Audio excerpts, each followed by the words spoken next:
Shalom, shalom, shalom à la famille royale, tous les amis, les abonnés de TV du Royaume des Cieux. Que la paix de notre Dieu le Père vous soit donnée de la part de Jésus-Christ notre Seigneur. À Dieu soit la gloire, béni soit le Seigneur. Rien que le nom de Jésus, rien que la volonté de Dieu. Amen, amen. Gloire à Jésus. Merci. Et ici, votre frère, votre ami, Pasteur Jacques Charles, qui est de retour après une semaine de répit, donc une semaine d'absence. Donc, on a dû passer quelques moments de prière pour communiquer avec le Seigneur, parce que ce travail qui est en train de se faire, ce n'est pas, ne s'agissant pas d'un travail de la chair et le sang, mais nous sommes sous la dictée de l'Esprit de Dieu. Nous sommes sous la dictée de notre Père. Donc, parfois on se replie, parfois on s'avance. Donc, c'est ainsi que le travail du Royaume des Cieux se fait. Entre-temps, je tiens à saluer tous les nouveaux abonnés de TV du Royaume des Cieux, un peu partout à travers le monde. Bienvenue sur notre channel. Et merci de nous faire l'honneur de vous arrêter sur TV du Royaume des Cieux pour assister à cette classe d'enseignement et de la parole de Dieu, à cette classe d'enseignement de mystères et de secrets du Royaume des Cieux en ce temps de la fin. Je vous dis bienvenue encore une fois et je vous accueille très chaleureusement. Et je vous invite aussi à regarder toutes nos vidéos basées sur le Royaume des Cieux parce qu'il s'agit d'un enseignement enchaîné, il s'agit d'un enseignement relié. En ce cas, il va falloir commencer par le commencement, c'est-à-dire il ne faut pas regarder tout simplement une vidéo, mais il faut tenir compte aussi du contexte et de l'autre vidéo qui a été publiée avant. Chaque sujet est attaché à un autre sujet ou l'autre vidéo qui a été publiée antérieurement. Donc ça va vous aider mieux à vous situer, à vous repérer dans cette vidéo que vous êtes en train de regarder à peine. Donc bien sûr mes amis, mes frères et sœurs, j'ai dû passer quelques moments avec le Seigneur.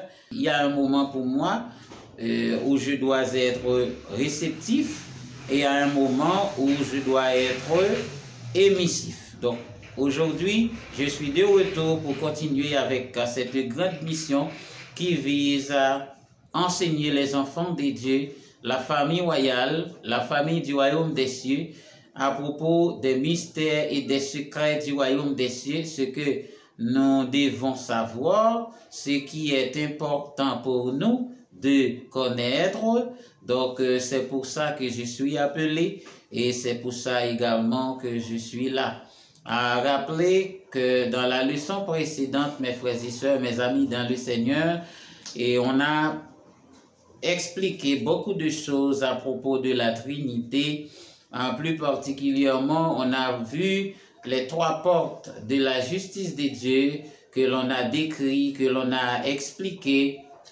Par exemple, la porte de la loi qu'on a dit 100%, qu'il faut faire 100%, et il y a un chérubin à la porte. Il y a aussi la porte de la foi, il y a un autre chérubin. Donc, il faut passer par les sacrifices, les dons, les offrandes, les dîmes pour y entrer. Et ensuite, on a vu la porte de la grâce qui est la porte de notre cœur. Donc, c'est par elle que entre le Seigneur Jésus. Et après cette entrée, si il nous invite à venir manger avec lui. Car il est dit dans Apocalypse chapitre 3, et si vous entendez sa voix et que vous ouvrez la porte et qu'il rentre, qu'il mangera, qu'il soupera avec vous et ensuite il vous invitera aussi à manger et à souper avec lui. Amen, amen, gloire à Jésus. Gloire à Dieu. La parole de Dieu nous dit dans les livres de Proverbes que quand il n'y a pas de révélation, le peuple est sans frein. Donc nous louons les Seigneurs, nous rendons gloire à notre Dieu par le fait que la révélation est arrivée jusqu'à nous. Et désormais, à cause de l'esprit de vérité, nous pouvons connaître beaucoup de choses, beaucoup de mystères et de secrets sur le royaume des cieux dont on a tant besoin, on a tant envie de connaître. Donc maintenant, mes frères et sœurs, il est à la portée de tout un chacun de connaître la volonté de notre Père pour nous, pour ses enfants, pour la terre et pour le monde à venir. Amen, amen. Gloire à Jésus, gloire à Dieu. Il y a un bon nombre de choses que vous devriez connaître à propos de la justice de Dieu, puisque nous sommes dans une période de la fin des temps et l'enseignement de la Trinité caractérise la période du jugement de Dieu, parce qu'on dit le tribunal de Dieu, on dit la Trinité, on dit le système de sa justice, en d'autres mots, donc une pyramide de lumière, la Trinité bien sûr, la pyramide de lumière. Donc on a vu beaucoup de choses, les trois portes de la Trinité, les trois modes de justification, et il y a plein de choses que nous devons apprendre ensemble. Mais le plus souvent, le temps nous manque pour que je vous explique le tout. Mais je tiens à ce que vous compreniez même le minimum de ce que nous sommes en train d'expliquer. Arriver à la connaissance de la parole de Dieu à un niveau supérieur, à un niveau de lumière, et ce qui vous permettra de rester en contact avec le divin, de connecter avec le Seigneur, de connaître aussi ce qu'il faut faire dans la vie, ce qu'il faut accomplir dans le cadre de notre destinée. C'est tout ce que le Seigneur nous en a chargé pour son peuple, pour l'Église de Jésus-Christ dans ce temps de la fin. Alors bien entendu, on a dit le tribunal de Dieu qui est la justice de Dieu, la Trinité ou encore la pyramide de lumière. Et en d'autres mots, c'est le Bema. Alors le mot Bema, c'est du grec qui signifie lieu élevé, un lieu très élevé ou bien une tribune. Donc c'est ça exactement, c'est la justice de Dieu, c'est le sommet de la justice de Dieu, c'est le tribunal de Dieu. Et c'est pourquoi qu'il est écrit que nous devons tous comparaître devant le Bema de Christ. Le Bema de Christ, c'est le système de la Trinité, c'est le système de sa justice. Et de l'hébreu, avant c'était ce qu'on appelle Kahal. Kahal qui signifie réunir, qui signifie rassembler, qui signifie aussi congrégation, assemblée. Donc c'est toujours dans le cadre de la justice de Dieu. Alors pour l'Ancien Testament, c'était avec la construction du tabernacle de Moïse, et ensuite le temple de Salomon, puis le temple de Zorobabel, qui sont les trois temples de la loi. Donc ici, cela constituait ce qu'on appelle la justice de Dieu ou bien le tribunal de Dieu, que l'on appelle Kahal, qui c'est l'endroit où le peuple se rassemble, où le peuple se regroupe, se réunit pour consulter les seigneurs, pour être justifié. La question de la Trinité, c'est quelque chose qu'on ne peut pas en passer, c'est quelque chose qu'on ne peut pas oublier, mettre de côté. C'est la Trinité, c'est un enseignement fondamental pour les événements eschatologiques, c'est pour la période de jugement. Alors bien entendu, le jugement est déjà commencé parce que le 7e millénaire est déjà commencé. Donc si c'est le millénium, c'est-à-dire le temps de Dieu, le temps, ce qu'on appelle le temps Kairos. Donc c'est dans ce temps où nous sommes maintenant.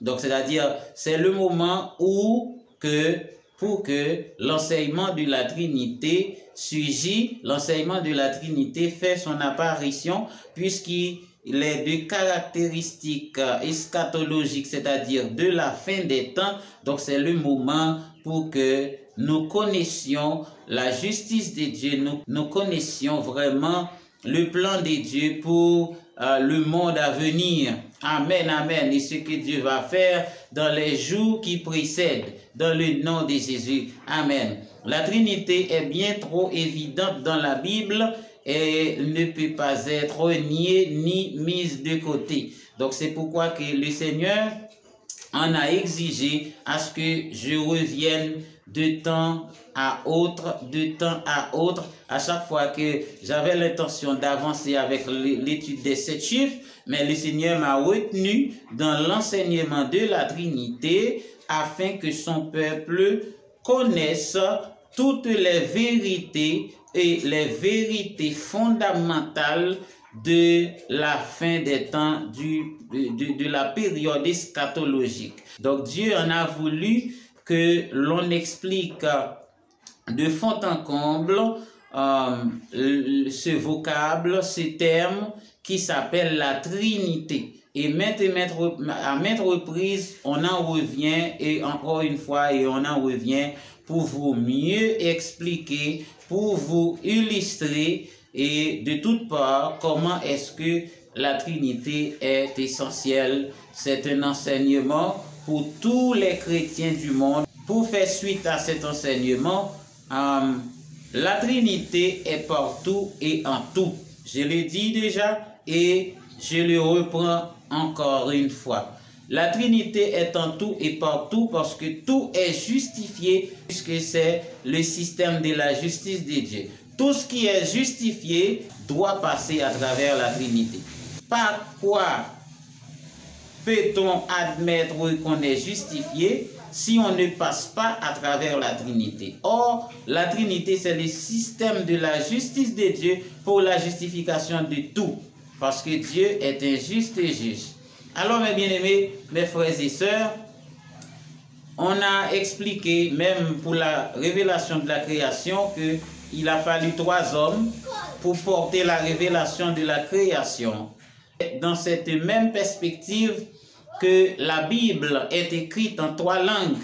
Donc, la première langue, c'est l'hébreu, la deuxième, c'est le grec, et la troisième, c'est l'araméen.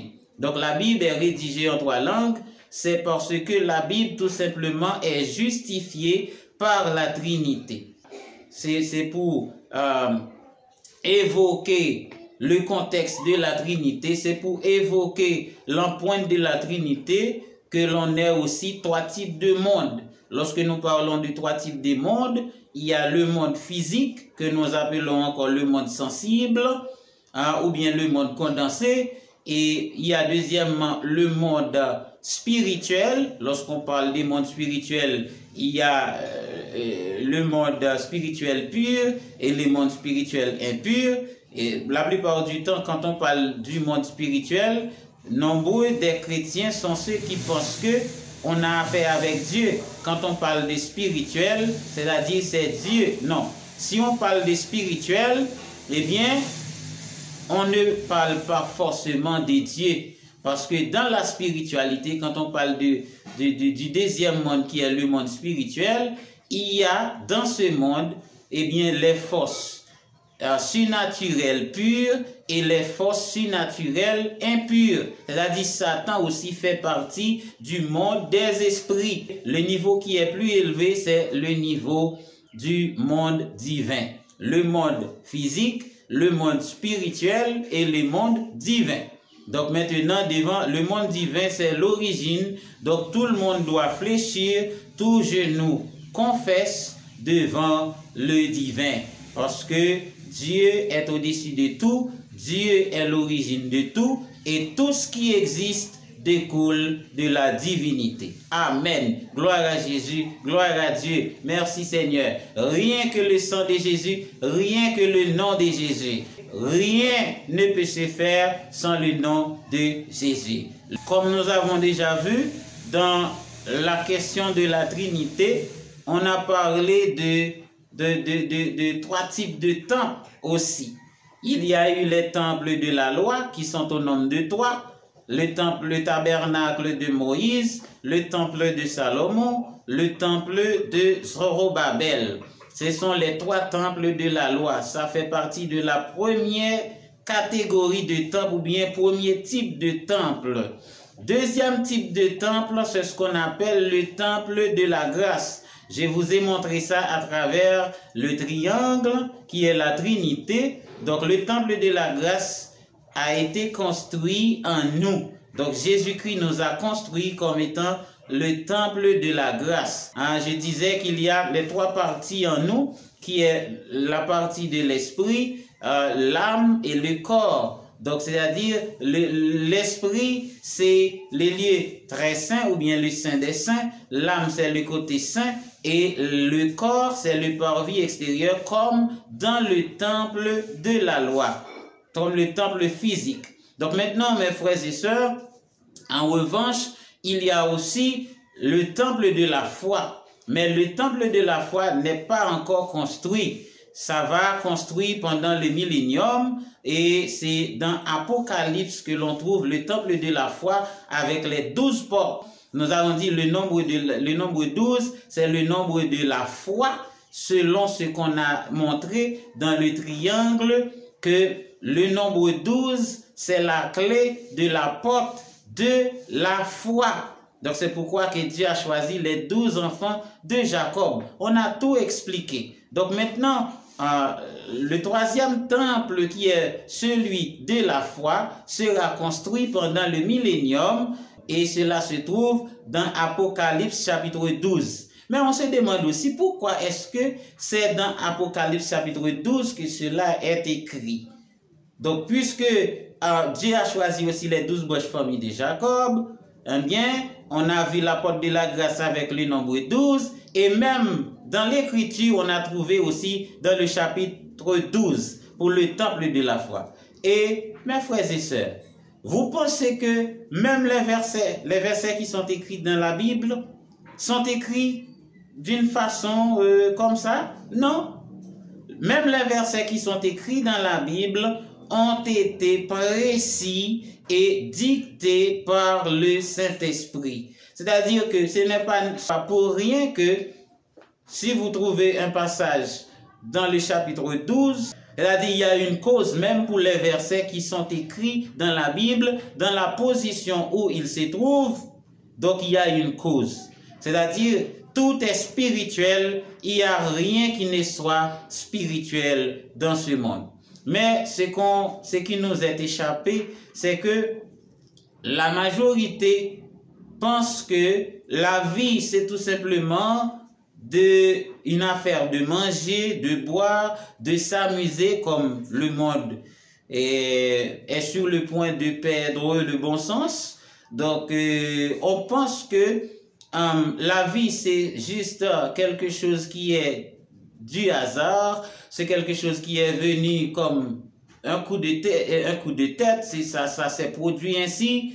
Donc, sans se rendre compte, on ne se questionne pas sur les choses, on ne se questionne pas vraiment sur notre existence, sur notre vie, sur ce qu'on pense, sur ce qu'on fait. Nous ne savons pas si nous sommes manipulés par des forces supérieures, des esprits supérieurs. Nous ne savons pas que nous sommes contrôlés par quelqu'un qui est plus fort que nous, qui nous a créés et qui a investi tout ce que nous avons au-dedans de nous. Donc mes frères et sœurs, le moment est venu pour que nous connaissions la vérité et pour que enfin nous soyons affranchis, comme il est écrit dans Jean 8, le verset 32, qui dit que vous connaîtrez la vérité et la vérité vous affranchira. Amen, amen, gloire à Jésus. C'est ce qu'on appelle dans Apocalypse chapitre 12, la nouvelle Jérusalem. La nouvelle Jérusalem, donc c'est ce temple qui va être construit, ce qui va durer, eh bien, pour le temps et pour l'éternité.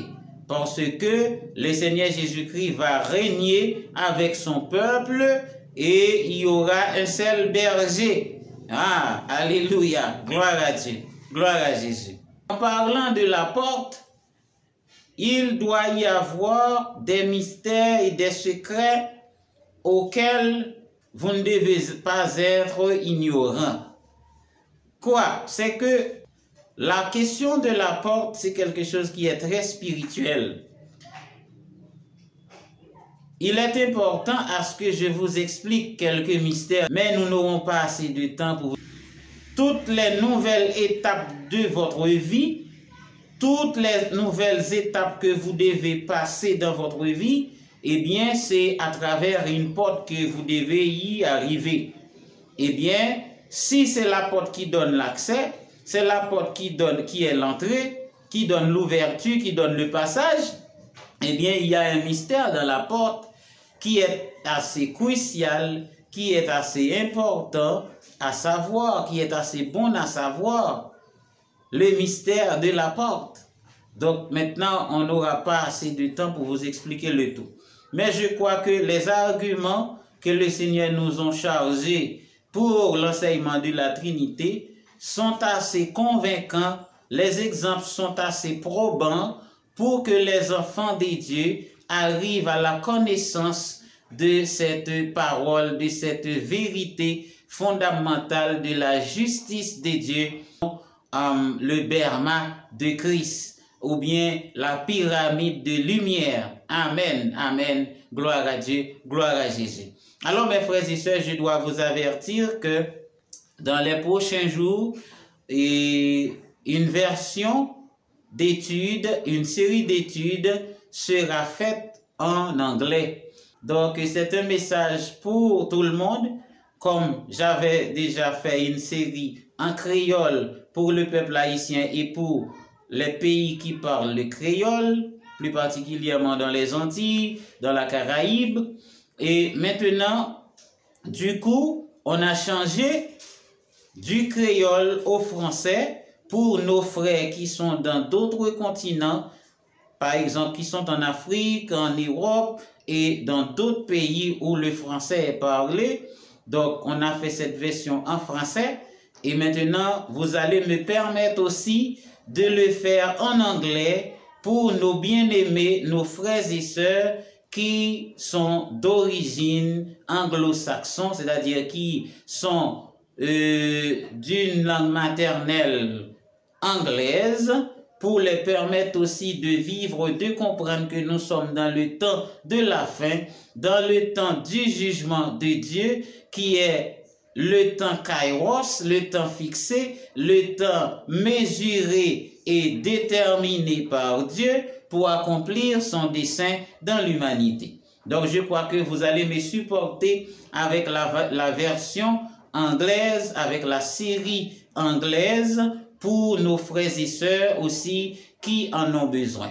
Que Dieu daigne vous bénir de votre patience. Merci de votre collaboration parce que vous allez partager nos vidéos. Merci parce que vous allez inviter d'autres personnes à intégrer le réseau royal, le réseau de la famille royale, TV du royaume des cieux, pour que l'évangile du royaume des cieux soit prêché dans le monde entier pour servir de témoignage et pour que enfin la fin soit arrivée comme il a été prophétisé dans Matthieu chapitre 24 par notre Seigneur Jésus-Christ. C'était un plaisir d'avoir été avec vous et de vous servir. C'était votre frère et votre ami, Pasteur Jacques Charles. Je vous aime dans le Seigneur et je vous porte aussi grandement dans mon cœur. Je vous aime et aimez-vous les uns les autres comme le Seigneur Jésus-Christ nous a enseigné. Que la paix de Dieu soit avec vous et à la prochaine. Shalom, shalom, shalom. Amen.